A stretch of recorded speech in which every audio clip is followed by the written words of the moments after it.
Hospital میں ہوش میں آنے کے بعد اصابری پتھرائی ہوئی نگاہوں سے کافی دیر سفید چھت کو گھورتی رہی، پھر ماہر خان کے فون کرنے پر علیزے سے لیا وائٹ پیلس آ گئی تھی۔ ماہر نے احان کو اس کی بے وقوفی پر خوب جھاڑ پھیلائی تھی اور رواحہ کو بھی بیٹے کا کرتوت بتایا تو رواحہ نے اس کی الگ ہی کلاس لگا لی تھی۔ اس لیے اب رواحہ اس معصوم بے قصور بیمار نازک سی گڑیا کو تسلی و تشفی دینے کے لیے اس کے کمرے میں بیڈ پر اس کا سر گود میں رکھے نرمی سے اس کے ریشمی بالوں میں اپنے ہاتھ کی انگلیاں پھیر رہی تھی۔ وہ کافی دیر کسی غیر مرئی نکتے کو گھور رہی تھی، پھر کچھ سوچ کر رواحہ کی جانب مڑی۔ مما اپنا فون تو مجھے دیں، اصابری نے کہا تو رواحہ نے سائیڈ پر رکھا اپنا فون اسے پکڑا دیا۔ تب اس کی مخروطی انگلیوں نے جلدی سے کچھ ٹائپ کیا تھا۔ رات کے 11 سے 12 بج چکے تھے۔ وہ اپنے آفس میں ہی اپنی کرسی سے ٹیک لگائے آنکھیں موندے بیٹھا تھا۔ آج وہ کسی اور سے نہیں بلکہ خود سے پوری طرح بیزار تھا، خاص کر اپنے اس غصے سے جسے وہ کنٹرول نہیں کر پا رہا تھا، اپنے شارٹ ہوئے میٹر سے، اپنے اشتعال انگیزی اور غضب سے جن کی وجہ سے اس نے اس پھر بے قصور ہوتے ہوئے اس کے عتاب کا نشانہ بنی تھی۔ آج جو ہوا، جو دشمنوں نے کیا، اس نے احان ماہر خان کو دل و روح سے ہلا کر رکھ دیا۔ شاید ان کا مقصد ہی یہی تھا کہ یہ لوگ غم و غصے سے پاگل ہو جائیں اور کوئی نہ کوئی غلطی کر بیٹھے، اور وہی احان نے خود پر کنٹرول کھوتے ہوئے کر بھی دیا تھا۔ تبھی اس سے پہلے اپنے ڈیڈ اور پھر مما سے کافی زیادہ ڈانٹ پڑی تھی، اب بھی وہ اپنی کن پٹیوں کو سہلا کر خود کو ریلیکس کر رہا تھا۔ کافی غلط کر دیا تھا اس نے۔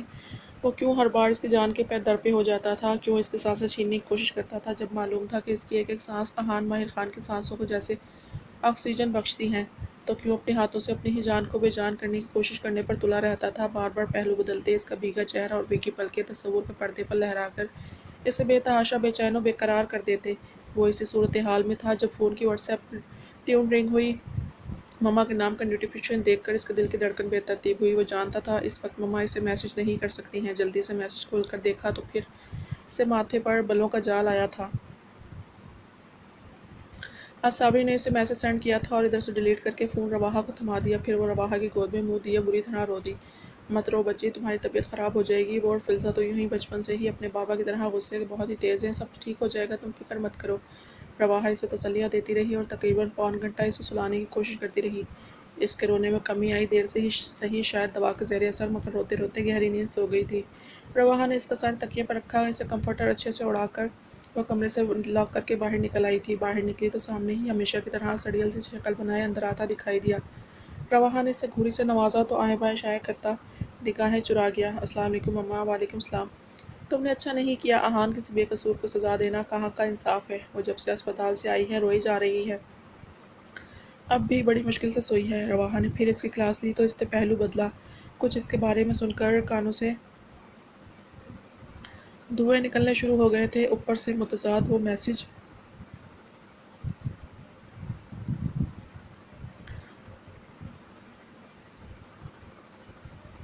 میں تیرے سرد لہجے سے ذرا بددل نہیں ہوں میرے دشمن، تیرا یہ وار بھی کاری نہیں ہے۔ ہر بار مارنے کی کوشش میں ناکام ہو کر آپ تھکے نہیں؟ کوئی کاری سا وار کیجیے کہ ایک ہی مرتبہ آپ کی جان چھوٹ جائے اور میری بھی۔ یوں بزدلوں کی طرح ادمرہ کر کے نہیں چھوڑتے۔ کاش کوئی واٹس ایپ پہ مجھے موت ہی سینڈ کر سکتا۔ یہ میسج تھا جس نے اسے سرتاپا جھلسا ڈالا تھا، یا شاید دکھتی رگ تھی جو یوں بلبلا اٹھا تھا، یا شاید عشق میں پور پور ڈوبی وہ نازک دل لڑکی یہ جانتی تھی کہ احان ماہر خان کی دکھتی رگ کون سی ہے، اور وہ ہر مرتبہ وہی دبا دیا کرتی تھی۔ وہ ایک ہی جھٹکے سے وہاں سے اٹھ کر تیزی سے باہر نکلا تھا۔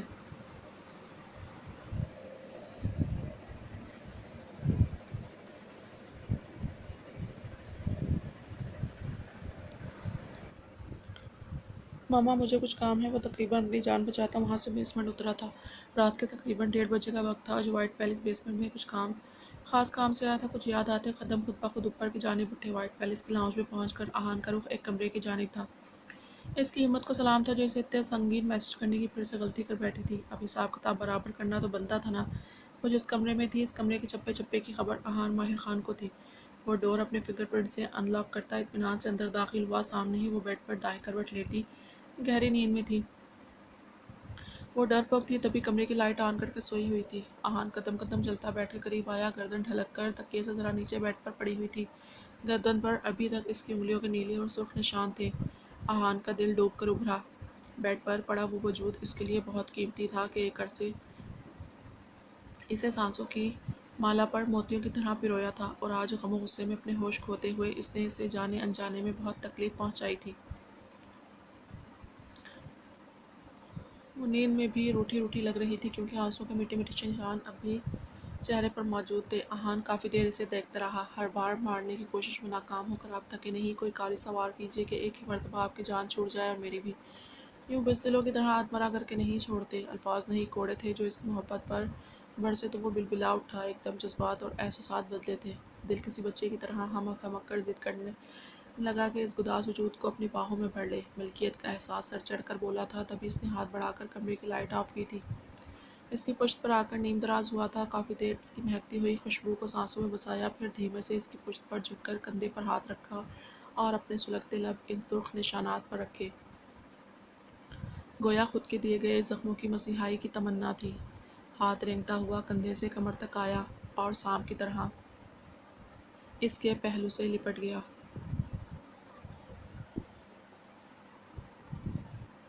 آج ساوری میڈیسن کے زیر اثر گہری نیند میں تھی، مگر خود پر بھاری بوجھ اور جان لیوا لفظ محسوس کر کے وہ بری طرح کسمسائی۔ جب گھنی مونچھوں اور ہلکی بھری بیئرڈ نے پہلے سے بڑی خراشوں پر جلن اور چبھن چھوڑی تو وہ گڑبڑا کر نیند سے بیدار ہوئی تھی۔ اتنی اچانک، ایسے غیر متوقع طور پر یوں خود کے وجود کو اس ستمگر کی پناہوں میں محسوس کر کے اس کی جان لبوں پر آئی تھی۔ کون ہے؟ وہ بری طرح چٹپٹائی، مگر اس کی گرفت اس قدر پرشدت اور مضبوط تھی کہ وہ ہل بھی نہیں پائی تھی۔ تمہیں کیا لگتا ہے اصحابِ شاہ، تمہیں میرے علاوہ اور کون چھو سکتا ہے؟ خمار آلود مدہوشی بھرا لہجہ۔ اصابری سرتاپا سلگ اٹھی تھی، مگر گردن پر سفر کرتے اس کے دھاگتے ہونٹوں نے اس کی زبان تالو سے چپکا دی تھی۔ آج دن میں جو اس نے اس کے ساتھ ناروا سلوک رکھا تھا، وہ اس سے بری طرح خفا تھی۔ دور ہٹے مجھ سے۔ وہ ہلکی آواز میں غرائی، مگر لہجہ لڑکھڑا سا گیا تھا۔ کیوں ڈر گئی؟ خود ہی تو کہا تھا کاری وار کروں۔ اب جان لینے کے لیے قریب تو آنا پڑے گا نا کہ موت محسوس کر کے ڈر گئی اصحابِ شاہ؟ وہ اب بھی اپنے الفاظ سے زخمی کنٹھ سے باز نہیں آیا تھا، تبھی اصابری کی پلکیں بھیگ گئی تھیں۔ نہیں، میں نہیں ڈرتی آپ سے، آپ لے لیں جان میری، اصابری نے اکتا کر سسک کر کہا تو اس نے ایک ہی جھٹکے میں کندھے سے تھام کر اسے سیدھا کیا تھا اور کسی گہری گھٹا کی طرح اس پر چھا گیا۔ اصابری کی آنکھیں حیرت سے پھیل گئیں۔ اندھیرے میں کچھ دیکھ پانا مشکل ثابت ہو رہا تھا، مگر وہ اس کے جان لیوا لمس اور پاگل سی قربت سے بہت ڈر گئی تھی۔ اپنے اوپر یوں محسوس کر کے اس کی روح فنا ہوئی۔ تب اس نے حلق کے بل چلانا چاہا، مگر اس کی آواز سے گلا حلق میں ہی گھونٹ دیا گیا تھا کہ وہ اپنے سلگتے لب اس کے نرم و گداز لبوں پر رکھ چکا تھا۔ اصابری مرنے والی ہو گئی تھی، مگر احان کے لمس میں لمحہ لمحہ شدت اور تیزی آئی تھی۔ اب وہ اپنی مرضیاں کرتا سیراب ہوتا رہا۔ اصابری نے بے تحاشا سہتے اس کے سینے پر مکے برسائے تھے، مگر اس پر اثر نہ ہونے کے مترادف تھا، بلکہ اس نے اسے کلائیاں تھام کر تکیے سے لگاتے اپنے ہاتھ سے جکڑ لیا اور دوسرے ہاتھ سے اس کی شرٹ کندھے سے نیچے کھسکائی تھی۔ اس سے پہلے وہ اپنی سانسیں سینے میں اٹکا بیٹھتی، احان نے اس کی گردن کے گرد ہاتھ لپیٹ کر مخصوص جگہ سے نس دبائی تو وہ ہوش و حواس سے بیگانہ ہو کر تکیے کی ایک جانب ڈھلک گئی۔ واقعی اصحابِ شاہ، اب جتنی نازک ہو، اگر میرے جنون اور شدتوں کا سامنا کرو گی تو مر جاؤ گی، اس لیے مجھ سے جتنی دوری بنائے رکھو تمہارے لیے اتنا ہی اچھا ہے۔ مجھ سے الجھو گی تو سچ مچ جان دے بیٹھو گی۔ کان کی لو کو چومتے وہ پھر سے جان لیوا سرگوشی میں اسے باور کروانا چاہا۔ احان اب تیزی سے دور ہوا تھا۔ اس سے محبت تو مزید گستاخی پر آمادہ کر رہی تھی، مگر عشق کہتا تھا ابھی صبر کر۔ تبھی وہ اس پر کمفرٹر درست کرتا وہاں سے نکلتا چلا گیا تھا۔ آج ویکینڈ تھا اور کافی خوشگوار دن تھا، ایسا کم از کم امن کو لگا تھا۔ فجر کے بعد وہ دن چڑھے تک تلاوت کرتا رہا، پھر جم جا کر اپارٹمنٹ واپس آیا۔ فریش ہو کر باہر لاؤنج سے آنے والی آوازیں سن کر باہر چلا آیا تو ایک خوشگوار منظر دیکھنے کو ملا تھا۔ اوپن کچن کے پاس پڑے ڈائننگ ٹیبل کی چیئرز پر رحاب رنگیلے بیٹھے تھے اور شفا اور وہ کچن میں تھے۔ وہ جانتا تھا رات کسی ضروری کام کے سلسلے میں پاشا ابراہیم اور آریان وائٹ پیلس واپس جا چکے تھے، تبھی وہ اپارٹمنٹ واپس آیا تھا۔ سب خواتین لاؤنج میں، کچن میں اور موجزہ نے ایپرن باندھا ہوا تھا اور شفا کی ہدایت پر عمل کرتی سلیقے سے چھوٹے چھوٹے آلو کے پراٹھے بنا رہی تھی۔ چاکلیٹ براؤن کلر سادہ سے سوٹ میں اسکارف گلے میں ڈالے، بالوں کا وہاں جوجھا سا جوڑا بنا رکھا تھا، جس میں سے نکلتی آوارہ لٹیں گردن کو چومنے میں مصروف تھی۔ امن جی بھر کر اس روح کے سکون کو دیکھے گیا جو عام دنوں سے آج کچھ تر و تازہ لگ رہی تھی، جسے زندگی ڈھونڈ رہی ہے۔ کیا یہ وہ مقام میرا ہے؟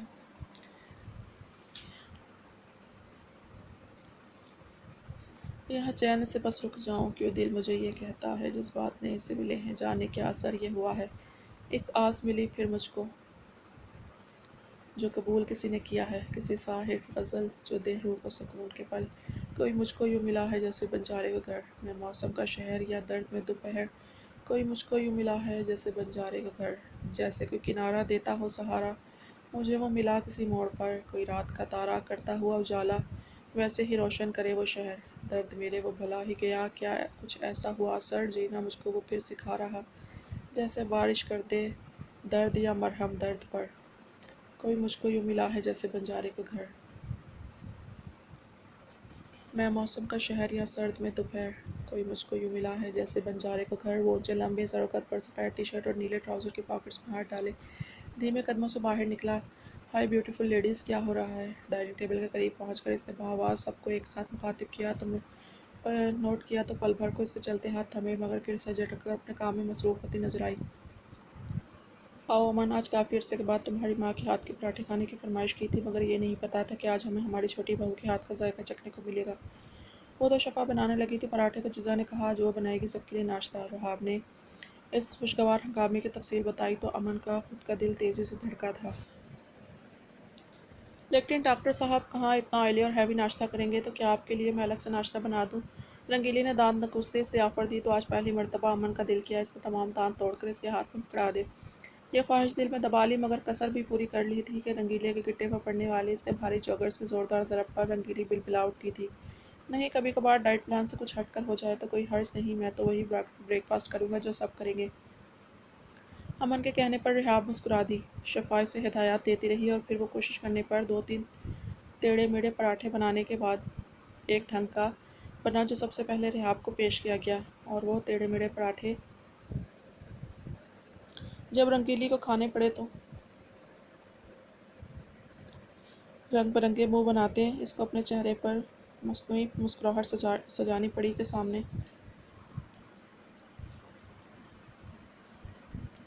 بیٹھا جلاد جو اپنی خطرناک نگاہوں سے اسے وارننگ دے گیا تھا کہ اب اس کی جرات نہیں تھی کہ وہ ان پراٹھوں کو کہیں سے کچا کہیں سے جلا ہوا بول سکتی، اب اسے انہیں آنکھیں بند کر کے دنیا کی لذیذ ترین چیز کی طرح ماننا تھا۔ اگلا پراٹھا شفا نے امن کے سامنے رکھا تو امن کو تو یوں لگا جیسے ہفتے اقلیم کی دولت ہاتھ لگ گئی تھی۔ وہ غور سے پراٹھے کو دیکھے گیا جو اس کے ہاتھوں سے بن کر اس تک پہنچا تھا۔ ہائے رے پراٹھے تیرے نصیب، اس نے بسم اللہ پڑھ کر پہلا نوالا توڑ کر منہ میں رکھا۔ واقعی کافی ذائقہ دار لگا، یا یوں تھا کہ پراٹھے کو عشق کا نمک لگا ہوا تھا تو اسے لذیذ تو لگنا ہی تھا۔ وہ جو بہت لائٹ سا بریک فاسٹ لیتا تھا۔ مما، میں ایک اور پراٹھا لوں گا، شفا نے اسے کہتے سنا تو حیرت سے پیچھے مڑ کر اسے دیکھا، مگر وہ رغبت سے ایک پراٹھا کھانے میں مصروف تھا۔ دادو، آج جانے کیوں مگر اس ڈاکٹر کا موڈ بڑا شاعرانہ سا ہو رہا ہے۔ تو کیا میں آپ کو ایک نظم سناؤں؟ امن نے منہ چلاتے رحاب کو مخاطب کیا تو شفا بھی دھیمے سے چلتے اس کے قریب آ گئی کہ اب وہ معجزہ سے اچھی خاصی پریکٹس ہو گئی تھی اور وہ دھیان سے بنا رہی تھی۔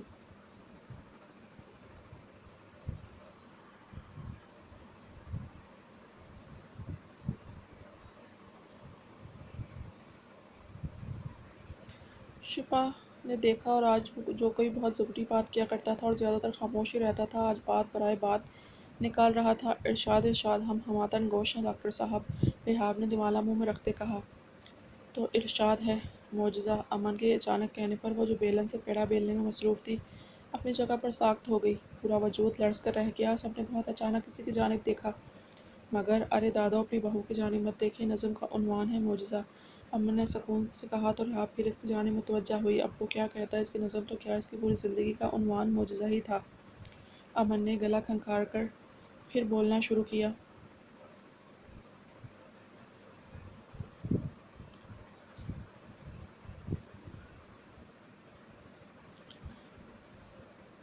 معجزہ، میں کچی مٹی کا ننھا سا پودا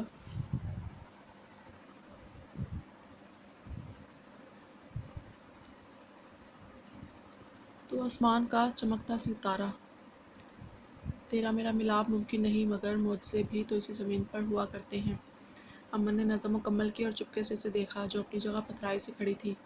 واہ بھئی، بہت خوب، بہت اچھی نظم تھی، شفا نے کہا اور اس کے کندھے پر ہاتھ رکھا۔ یہاں کون اس نظم کا پس منظر نہیں جانتا تھا؟ رحاب، شفا اور رنگیلی نے اپنے دل ہی دل میں انہیں خوش خرم رہنے اور ہنستے بستے رہنے کی دعائیں دیں۔ معجزہ جانتی تھی وہ کیا کہنا چاہتا تھا یا کیا التجا کر رہا تھا۔ اس کا دھیان بٹا تھا تو توے پر پراٹھا ڈالتے گھی اچھل کر اس کے ہاتھ پر گرنے لگا۔ وہ ہلکی سی چیخ مارتی اچھل کر پیچھے ہٹی۔ امن تیزی سے اٹھ کر ایک ہی جست میں اس تک آیا تھا۔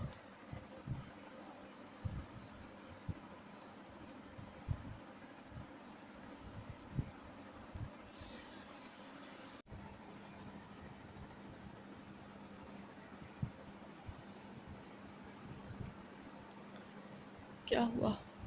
Are you all right? امن نے بے تابی سے پوچھا۔ معجزہ نے محلو بدل کر اس کی جانب سے اپنا رخ دوسری طرف پھیر لیا۔ تب شفا وہاں آئی تھی۔ معجزہ تم ٹھیک تو ہو نا؟ شفا اس کو سامنے آئی تو اس نے اس بات میں سر ہلا دیا۔ اچھا چلو ہٹو، سب نے کھا لیا، اب تمہارے لیے میں خود بناؤں گی۔ مما مجھے بھوک نہیں ہے، اس نے آہستگی سے کہا۔ آپ کیا کہتی؟ اپنے ٹھیک پیچھے کھڑے آدمی کی اس عجیب سی نظر نے اسے پھر سے خوفزدہ کر دیا تھا۔ ایسے کیسے نہیں ہے؟ صحت دیکھیے اپنی۔ اب اگر اپنی مما کی ناراضگی نہیں جھیلنی تو چپ چاپ جا کر ٹیبل پر بیٹھ جاؤ۔ جی مما، اس نے مریل سی آواز میں کہتے ذرا سا پیچھے مڑ کر دیکھا۔ امن وہاں سے ہٹ کر ٹیبل پر آ بیٹھا۔ معجزہ بھی بے جان قدموں سے چلتی رحاب کے پاس آ کر بیٹھ گئی تھی۔ کسی کا دل ٹوٹتا جگر میدان جھکی نگاہوں کی پلکوں میں اٹکا ہوا تھا۔ امن گھونٹ گھونٹ چائے بھرتا وقتاً فوقتاً ایک گہری نگاہ اس پر ڈال رہا تھا جو امن کی موجودگی اپنے آس پاس ہوتے ہوئے سکون سے اپارٹمنٹ گھوم پھر رہی تھی، اور امن نے تہجد میں یہ دعا مانگی تھی کہ جو مسبب الاسباب ہے، کوئی ایسا اسباب پیدا فرما دے کہ وہ اس سے ڈرنا چھوڑ دے۔ یقیناً اس کی دعا قبولیت کا درجہ پا گئی تھی کہ اسے بھی نہیں پتہ چلا، اور اسی کی آواز کو اس کے ڈر کا خاتمے کا سبب بنا دیا گیا۔ وہ تو شکرانہ بھی ادا کر چکا تھا۔ پڑھائی کیسی چل رہی ہے؟ رحاب اب اس کے منہ میں نوالا ڈالتے ہوئے اس سے چھوٹی موٹی باتیں کرنے میں مصروف تھی۔ بہت اچھی دادو، اس نے دھیمے سے جواب دیا۔ بہت اچھی بات ہے۔ پڑھائی کے بعد کیا کرنے کا ارادہ ہے؟ کچھ بھی نہیں دادو، پڑھائی بہت مشکل ہے، مجھ سے نہیں پڑھا جاتا اتنا سارا۔ اس نے مسکین سی شکل بنائی تو امن نے چائے کے کپ پر جھکا دھیمے سے مسکرا دیا۔ ہاں تو کیا کرنا ہے؟ ٹھیک ہے مت پڑھنا، پہلے اتنی کمزور ہو، پڑھ پڑھ کر مزید پتلی ہو جاؤ گی، رحاب نے کہا۔ سکون سے کہا تو شفا تڑپ گئی۔ مما یہ کیا کہہ رہی ہیں آپ؟ کو پتہ ہے نا فی زمانہ ایک لڑکی کی پڑھائی کتنی ضروری ہوتی ہے؟ شفا نے بیچ میں مداخلت کی۔ ارے چھوڑو بے شفا، جب بچی سے نہیں پڑھا جاتا تو رہنے دو، اس نے کون سا نوکریاں کرنی ہے؟ ویسے بھی ایک عرصہ گزر گیا وائٹ پیرس میں کسی چھوٹے بچے کی کلکاری نہیں گونجی، میری تو کان ترس گئے ہیں۔ اب جلدی سے امن اور معجزہ کا بچہ اس دنیا میں آئے اور میں اسے اپنی گود میں کھلاؤں، رحاب نے بڑے سکون سے جان بوجھ کر کہا۔ امن اپنی جگہ پر ساخت ہو گیا، جبکہ معجزہ کو یوں لگا اس کے آس پاس چھوٹے موٹے بم دھماکے ہو رہے ہیں۔ وہ تیزی سے اٹھ کر اپنے کمرے میں بند ہوئی تھی۔ امن نے شکایتی نگاہوں سے رحاب کی جانب دیکھا۔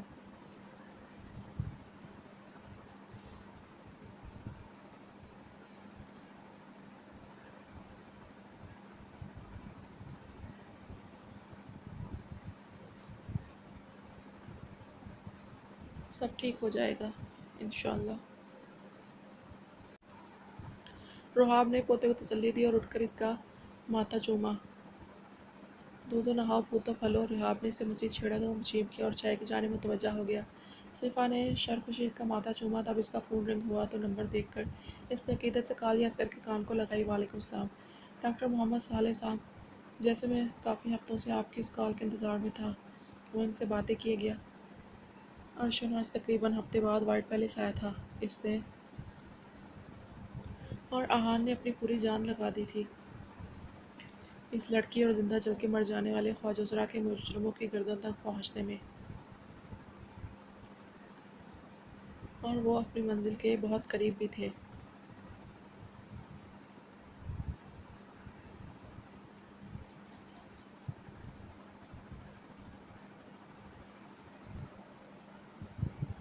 وہ سنجیدگی سے لان داخل ہوا تو نہیں جانتا تھا کوئی کہیں سے اسے دیکھ کر اپنی جگہ ٹھٹک کر رکا ہے۔ طویل ترین کوریڈور کراس کر کے بیسمنٹ میں غائب ہوا تھا۔ بیسمنٹ میں سامنے ہی اسے بنٹی کسی فائل پر جھکی دکھائی دی۔ وہ پاگل یا بچہ نہیں تھا جو نوٹ نہ کرتا کہ ایک ہفتہ گزر چکا تھا۔ بنٹی اس سے کھنچی کھنچی سی رہتی تھی اور یہ بات اس کے لیے مزید غم و غصے کا باعث بنی ہوئی تھی۔ ارشد نے قریب آ کر حسب معمول اس کی چوٹی کھینچی تھی۔ بھائی، وہ جو بے دھیان سی بیٹھی تھی اچانک اس کارروائی پر بلبلاتی چیخی۔ ارشد آج کافی دنوں بعد ہنس دیا۔ کیا ہو رہا ہے؟ بلبتوڑی ارشد اپنی پہلی والی ٹون میں واپس آیا تھا۔ اسی فائل پر کام کر رہی تھی جو آپ نے دی تھی، بنٹی نے کہا۔ اچھا، میں یہی فائل لینے آیا تھا۔ تم آہان کے اپارٹمنٹ چلو، میرے ساتھ مل کر کچھ پوائنٹس ڈسکس کرنے ہیں۔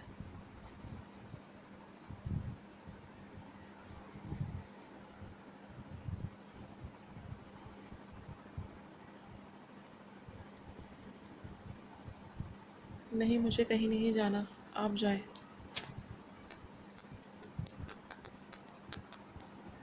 بنٹی نے اپنا دامن بچانا چاہا۔ میں تمہارا منہ توڑ دوں گا بینا، اگر تم یہ اس وجہ سے کر رہی ہو تو مت کرو، کیونکہ اب میرا اس سے کوئی تعلق نہیں، وہ میرے بارے میں کیا سوچتی ہے کیا نہیں۔ یقین کرو مجھے رتی برابر بھی فرق نہیں پڑتا، نہ ہی میں اس سے کوئی تعلق رکھنا چاہتا ہوں، لیکن اگر اس کی وجہ سے میری باقی رشتوں پر کوئی بھی آنچ آئی تو میں اسے وہیں واپس پھینک آؤں گا جہاں سے اٹھا کر لایا تھا۔ ارشن کا لہجہ انتہائی سرد و سپاٹ تھا کہ ایک مرتبہ تو بنٹی کی بھی ریڑھ کی ہڈی میں سنسناہٹ سی ہو گئی۔ یہ کیا کر دیا تھا اس لڑکی نے کہ ایک جیتے جاگتے انسان کو چٹانوں جیسا پتھر اور سخت بنا ڈالا تھا۔ سنڈے کے دن تو بخش دیں، چھٹی کرنے دیں، تم چلو، زیادہ نخرے کرنے کی ضرورت نہیں، آہان ہمارا انتظار کر رہا ہوگا۔ اچھا چلے، بنٹی نے کہا اور اس کے ساتھ بولی۔ وہ لوگ لان کراس کر رہے تھے تب ایک غیر معمولی نظارہ دیکھا۔ کافی سارے خواجہ سرا بچے لان میں کارپٹ بچھائے بیٹھے تھے اور ان کے درمیان بیٹھی انہیں قرآن شریف پڑھا رہی تھی۔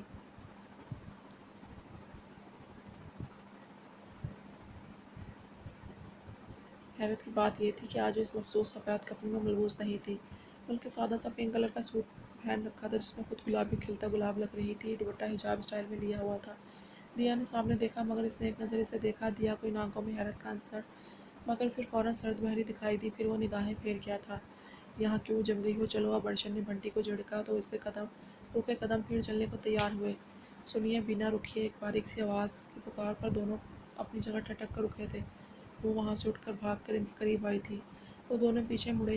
وہ بنٹی کی جانب متوجہ تھی۔ ہم آپ سے معافی مانگنا چاہتے ہیں، ہم نے آپ سے بہت بدسلوکی کی، آپ کو جانے کیا کچھ بول دیا، ہمیں معاف کر دیجیے۔ دیا نے نم لہجے میں کہا تو بنٹی نے حیرت سے اس کایا پلٹ پر اسے دیکھا اور ایک جوڑ نگاہ اس پر بھی ڈال لی جو بے تاثر چہرہ لیے کسی اور جانب دیکھ رہا تھا۔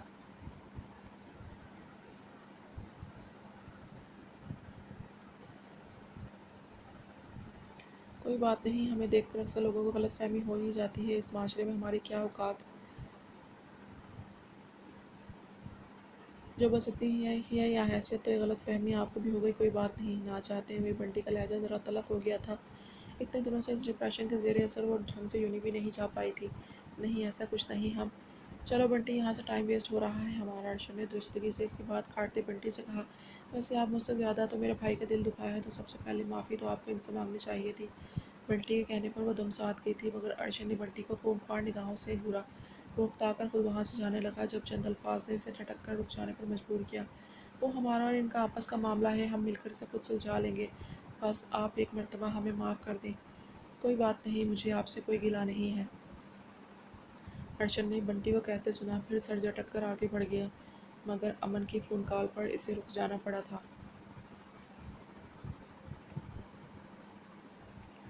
بنٹی چند قدم چل کر اس تک آئی تو ارشن نے بنٹی کو کچھ کہا۔ وہ واپس چل کر دیا تک آئی جو بچوں کے قریب آ کر پھر ان کے درمیان بیٹھ گئی تھی۔ بھابھی، آپ لاؤنج میں چلیے، آپ سے کچھ مہمان ملنے آئے ہیں، بنٹی نے آ کر اسے کہا تو دیا نے حیرت سے بنٹی کو دیکھا۔ ہم سے ملنے؟ مگر کون ہے؟